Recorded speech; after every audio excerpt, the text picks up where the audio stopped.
Yo, what's good, everybody? It is your boy, Golden Falls, Golden What Ifs, whatever you want to call me, and I'm back. This is What If Isagi Had Telekinesis Powers Part 2, and as always, if you guys enjoy, please show some love, leave a like, leave a sub, leave a comment down below, all that good stuff. Sorry if you guys can hear that stuff in the background. Honestly, I live in a pretty busy part of where I'm at right now. So it gets pretty loud sometimes outside. Sometimes you'll even hear ambulances and stuff. I know someone commented about that on a video. But we are here for part 2 of What If Isagi Had Telekinesis Powers. And I don't want to waste much more of your time because I want to get right into the game that we left off on.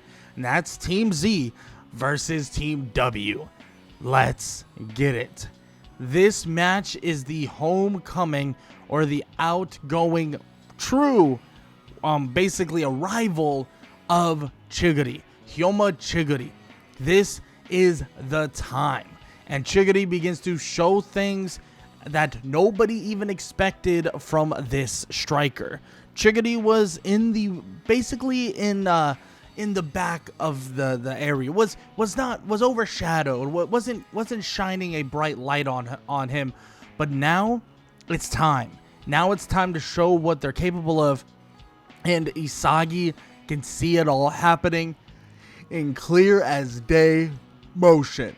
And they begin to absolutely scorch. They begin to destroy Team W. Chigiri and his speed is just absurd. His speed is ridiculous. And it allows him to absolutely go nuts.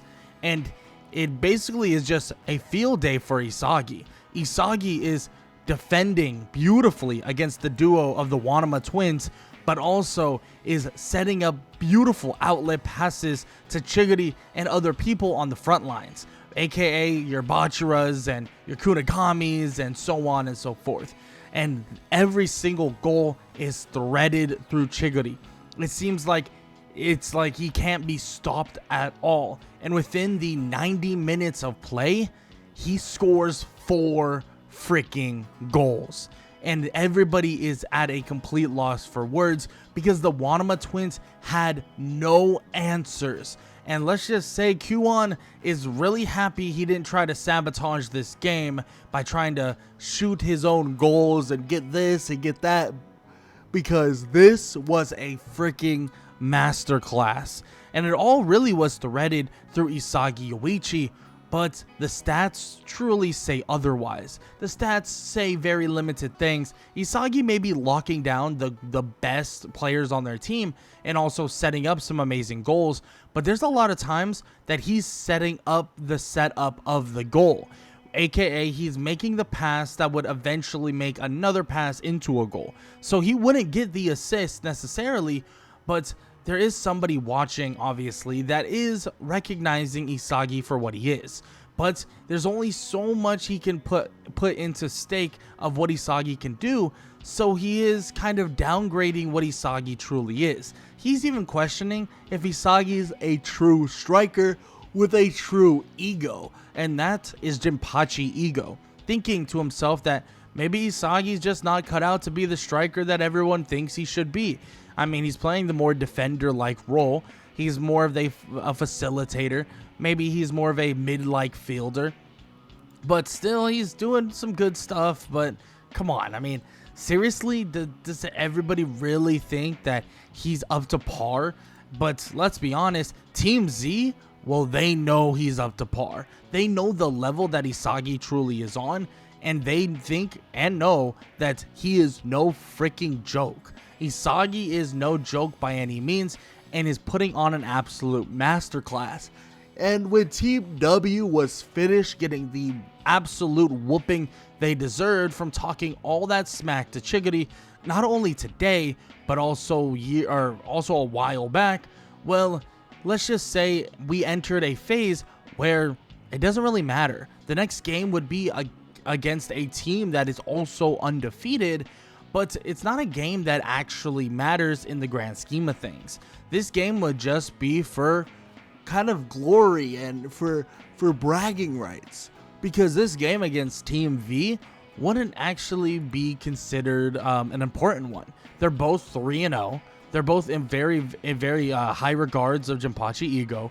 And on top of that, well, there's not much to really go on at this point, in which Jinpachi Ego believes that, well, you know what? If they're going to take this so lightly, what about let's just say, amp up the odds? So he tells them that whoever wins this match, every single person that basically wins or who's on the winning team will actually get a ton of more points to spend for food, spend for to go outside, spend to basically do anything they want to do. Like get a multiplied amount of points so that they can do what they want. AKA everything is still instated, like, you know, your amount of goals and stuff like that, based on points and certain things you can get, of course, during this time.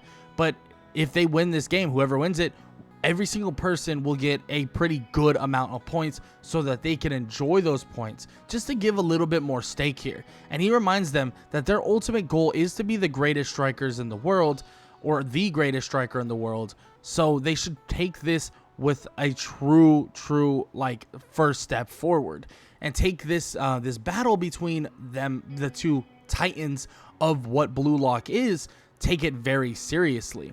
And that's what they do, at least to a large extent. I'm gonna be honest, some people in that team, in Team V, they don't really care that much about the extra points. They don't really care about this or that. But Isagi himself, he wants to see what his team is capable of. He doesn't necessarily even think about this idea of, oh, Team V is gonna, you know, either beat us or not beat us, or Team V is not gonna take it seriously. He's not even thinking about any of that. All he's thinking about is getting better, getting faster, getting stronger, using his powers, but also utilizing his IQ and everything he possibly can do. So that's all the stuff he's thinking about. And this match would eventually begin. This match would be a beautiful one to watch if there was something really major on the line. But for the first like half or so of the match, nobody really does anything. A lot of people, it's kind of very simple.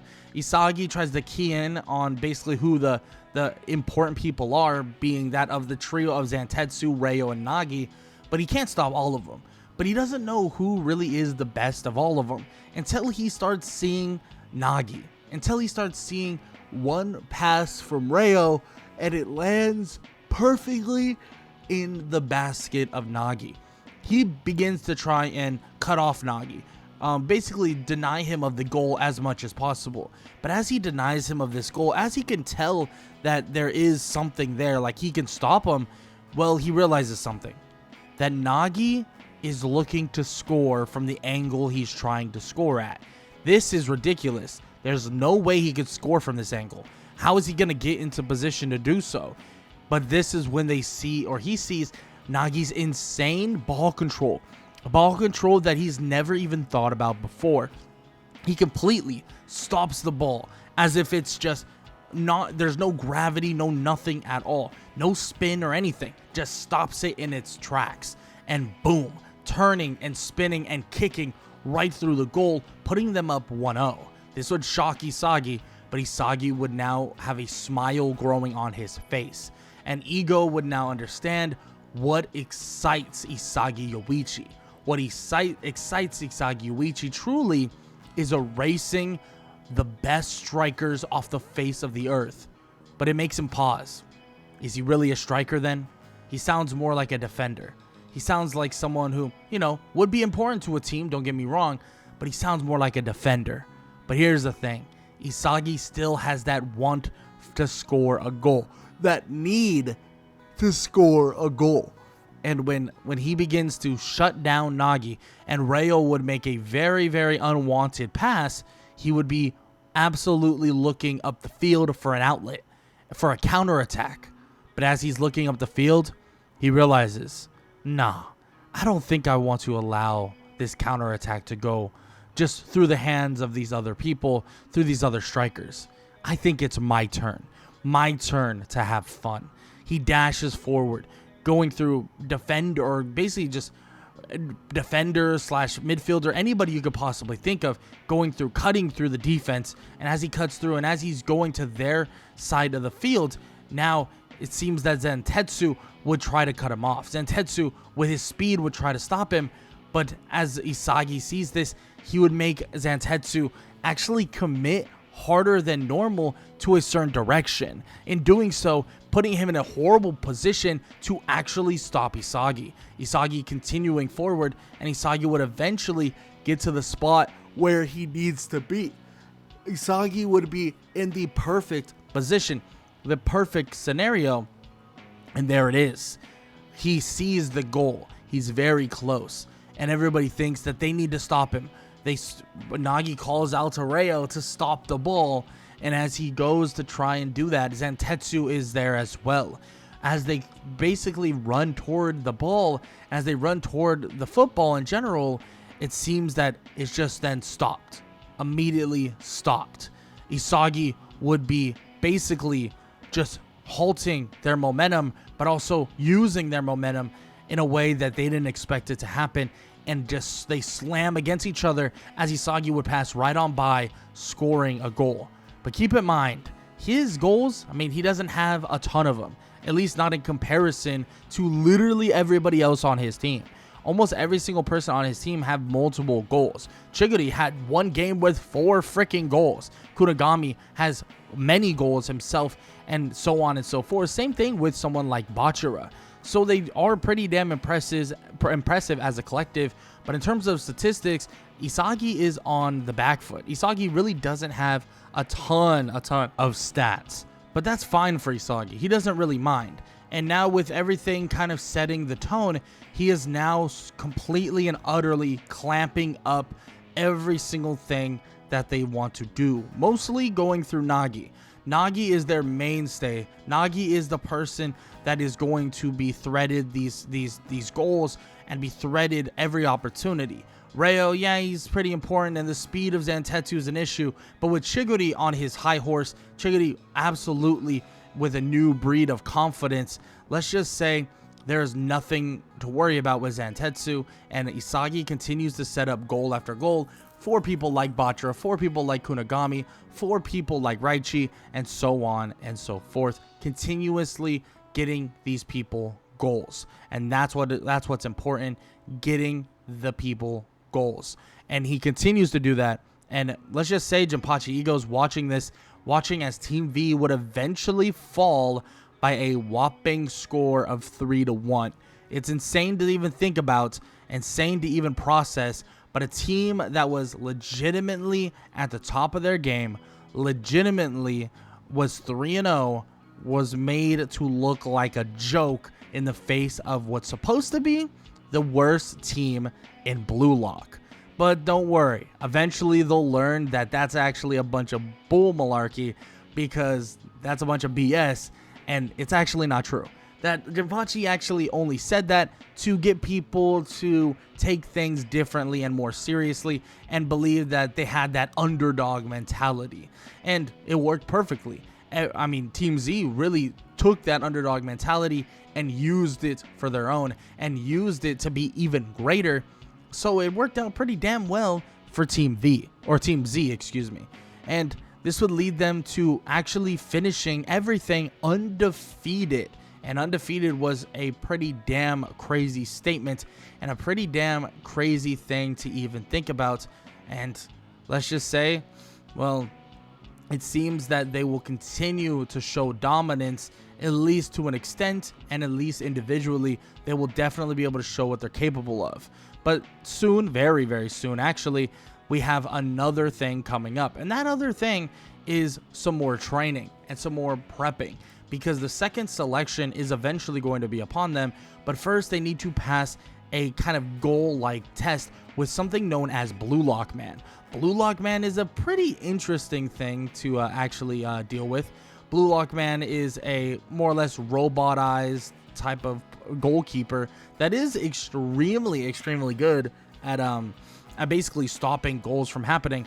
But Isagi is going to have to go out of his way to show that he can actually hang with some of the better strikers in this place, and genuinely some of the better strikers. And that's what matters. Isagi, or basically Jinpachi, wants to know if Isagi can really hang with being able to score goals. But during this kind of test with Blue Lock Man, and as they're continuously working hard and developing, well, he can do just that. He begins to actually thread some of these goals in using what he believes to be his direct shot. But this direct shot has a spin and a curve that nobody could possibly even freaking imagine. Something he hasn't even really shown off in this in any game that he's had so far. But he's excited to see what's next, because eventually he would finish up and he would arrive basically in this odd looking chamber. And as he does, he would see that, well, a couple people are actually walking through and a couple people are about to start leaving.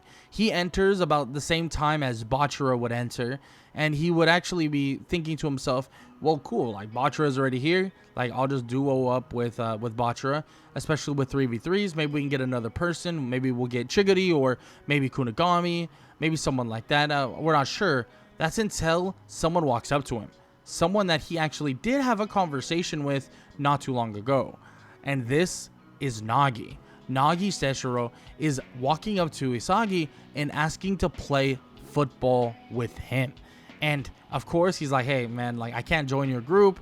Like I have Bachara here. Like that's my boy. Like I'm not going to just leave Bachara. That's my homie. That's my dog. So Nagi's like, wow, I see. And he goes, well, can I join you guys then? And this would shock Reo to his core, thinking Nagi's really going to leave him? Like, what is this? This is crazy. Why is he going to leave him? In which, of course, this would definitely throw a wrench in Reo's plans to more or less try and become the greatest striker off of the coattails of Nagi himself. But still, it gives Nagi an opportunity to play with someone like Isagi. And this excites Nagi because he's seen what Isagi can do. He's seen the passes that he can make. He's seen the defense that he was able to apply upon Nagi. Nagi even wants him to make him better. He believes that playing football with Isagi will put him on a different level, will make him better than anyone could possibly imagine. And that's the reality of it. Isagi can make you that much better. But how much better can he really make his team? Especially when they're about to walk through those doors and basically see who they're going to take on, or basically challenge who they're going to take on, because they're the team that they're actually going to take on is the team that is made up from some people that they haven't seen at all. And this team would excite Isagi because these three are the three that beat him to this room. These three include some very, very good strikers. We're talking about Rin, Aru, and Tokimitsu, three of the best strikers, at least in terms of basically Blue Lock Man or defeating Blue Lock Man. And it seems like all three of them are going to be one hell of a challenge, and that is 1000% the case. But he wants the challenge, and he takes on Rin, Aru, and also Tokimitsu, and they all have their own challenges to deal with, or basically have to handle. And Isagi says that this is perfect for them. And Nagi and Bachara question why, and he says that this is a smaller field, a smaller test. These are 3-on-3s. But what we know on 3-on-3s is who's technically the best striker. Who's technically the best striker on their team? It's Rin. Itoshi Rin. And he tells them that he will key in on Itoshi Rin, and he will make Rin make mistakes. And once he makes mistakes, their team will crumble. And once their team crumbles, that is when they strike. In which, of course, Nagi likes the confidence, but I mean, this is the #1 striker in Blue Lock, it seems. So does he really believe he can just defeat him that easily? And Isagi smiles and says that the good part is, and the fun part, is that he doesn't even know. But it's still gonna be enjoyable, and he's still gonna give it one hell of an effort because he wants to drag Rin down and defeat him. And that's exactly what he's going to do. And at the very beginning of this match, at the 3-on-3, it's obvious, very obvious, what Isagi's team is doing. Isagi's team is waiting for that mistake. And Rin, he wasn't ready for it. He didn't think in his wildest dreams that there would be a striker in Blue Lock that had the defensive capabilities that someone like Isagi Yoichi would have.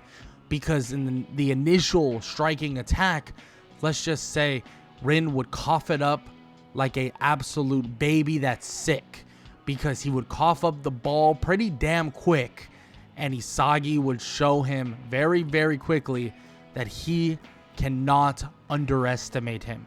Getting a quick goal to Nagi, as Nagi's able to separate himself just enough from the tall, lengthy person of Aru and basically stop the ball and score a goal, putting them up 1-0.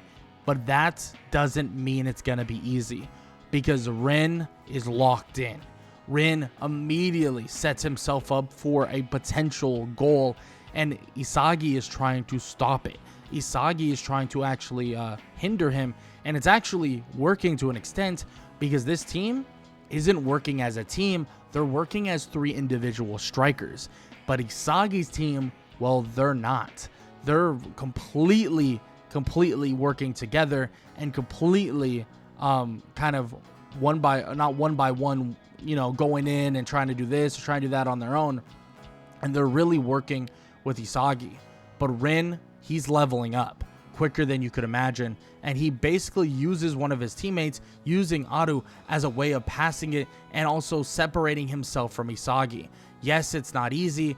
Yes, it's nothing it's not insane separation, but with just enough separation, he's able to get a goal off of Isagi. And Rin would tell Isagi that is the last time he'll ever stop him from scoring, and he's going to make sure that he loses and make sure that there is no way in hell that he's going to allow someone like him to try to send him back down. In which, of course, this is Rin we're talking about. Rin is dead serious. He is not kidding, but Isagi isn't kidding either. He wants this more than anything. He wants this more than you could possibly imagine. And he continues to try and basically stop Rin from doing as he wishes. Read Rin's field, and this is when Isagi starts to level up even beyond his telekinesis powers, because this is when he starts reading the field just like Rin reads the field. Maybe not to the extent he does, the level he does, but he starts reading the field and trying to basically get openings himself.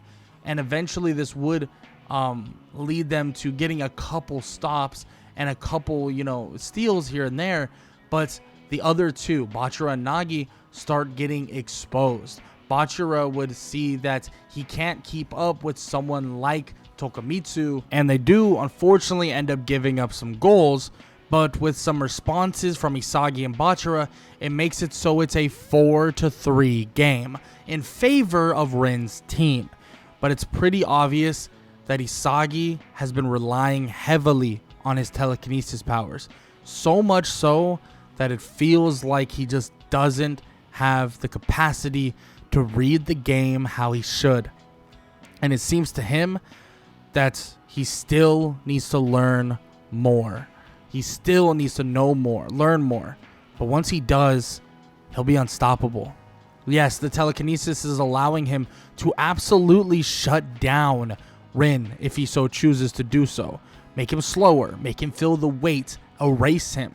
But dealing with these other two, he's beginning to realize that if he tries to play some help defense and he tries to help out where he can, well, Rin starts reading through the blind spots and starts reading through everything he's trying.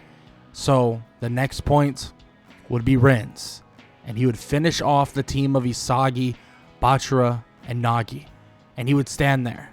This is the first time he's lost in Blue Lock. This feeling, it's terrible. It's making him sick. Like he can throw up and just crawl up and roll up into a ball and die.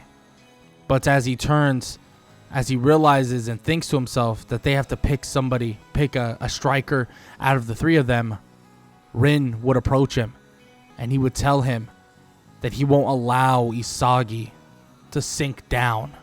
And it pisses him off that he was even allowed and able to deny him of anything. So he tells Isagi to stay up here, climb, and stay with them. And immediately Isagi is shocked to hear this, but it's the obvious choice. Isagi would join the team of Rin, Tokumitsu, and Aru, and they would continue on to the next round. And this is when Isagi would begin training with people like Rin, and he would start basically taking his level to that next step. And frankly, Rin, he doesn't see him as a striker.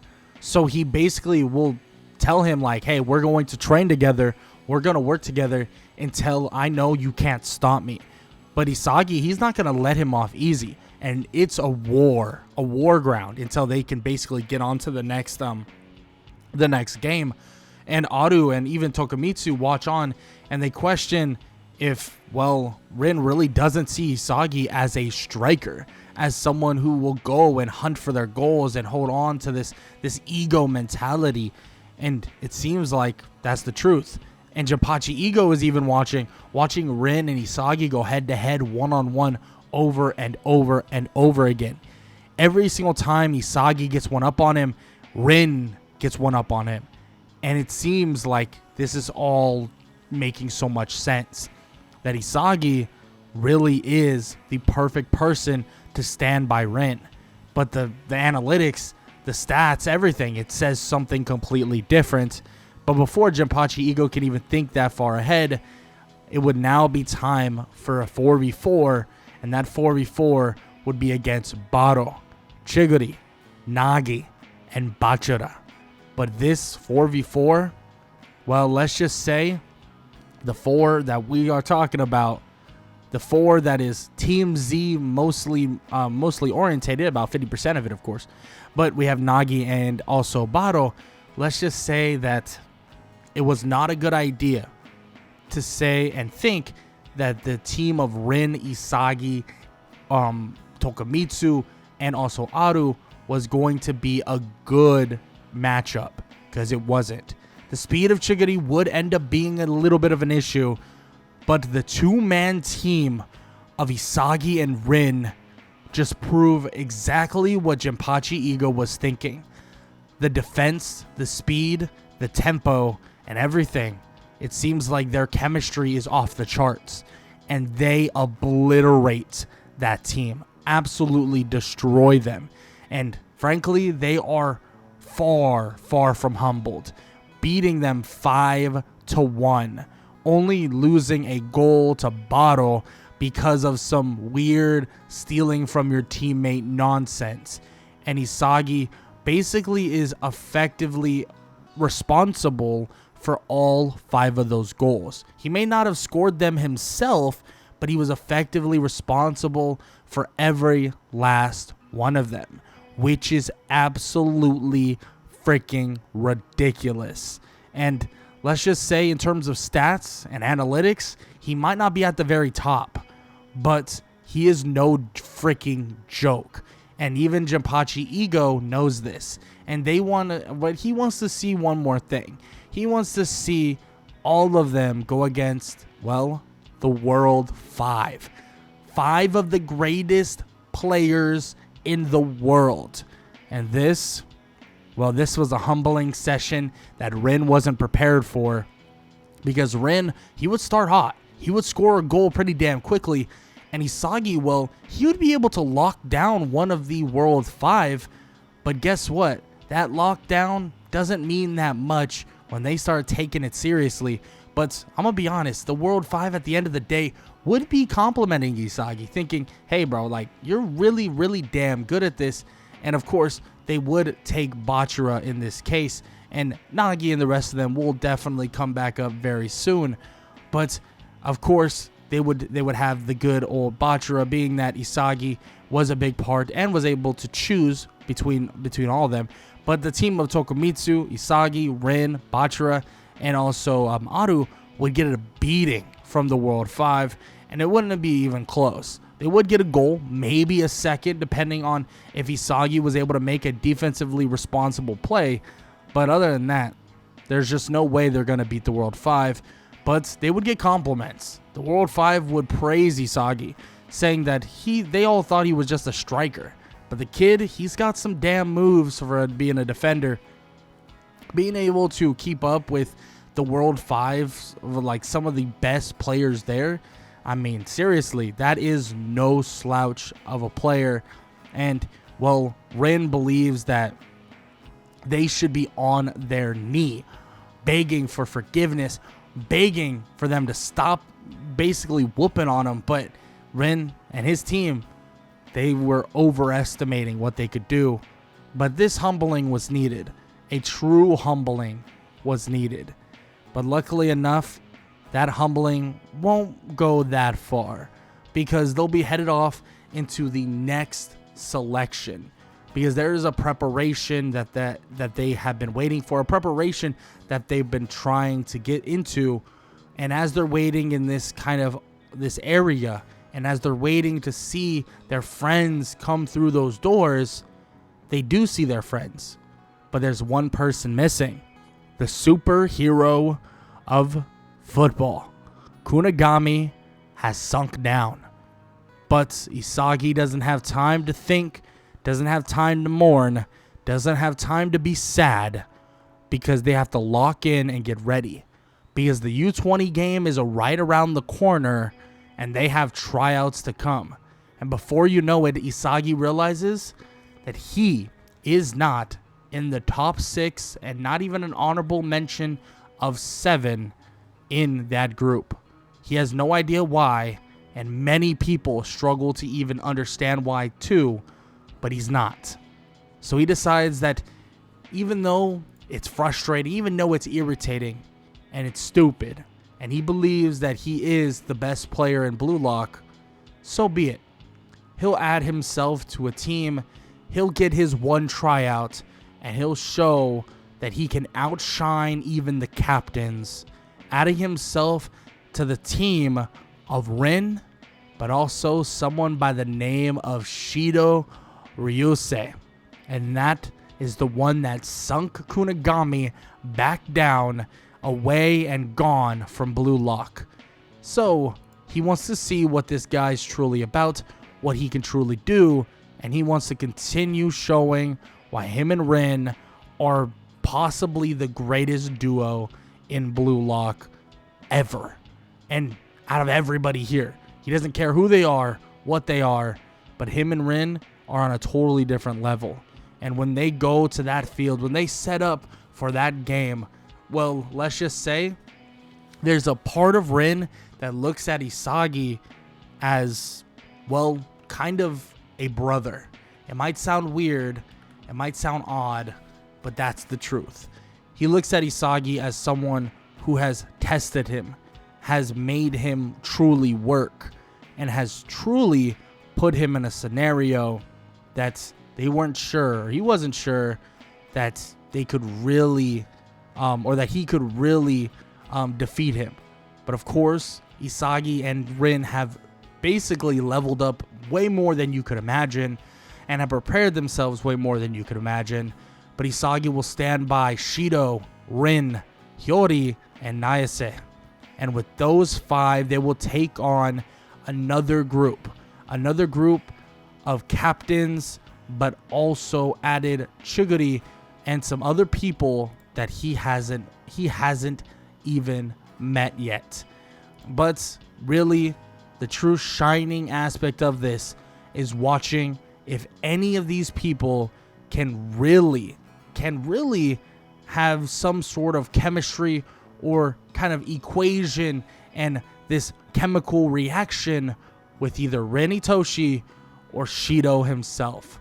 But you're going to have to find out what happens in the next part, possibly the final part, of What If Isagi Had Telekinesis Powers. I haven't decided just yet if I'm going to make this next part like its own thing and then have the U20 match be its own thing. I haven't decided just yet, but we'll see. This next part, like with the tryouts, doesn't have to be super long, so I might just tag the U20 match as well on top of it. But we'll see. Hope you guys enjoyed the video nonetheless. If you did, leave a like, leave a sub, leave a comment down below, all that good stuff. I hope you guys enjoyed the video, and I hope all y'all have an amazing day. Later.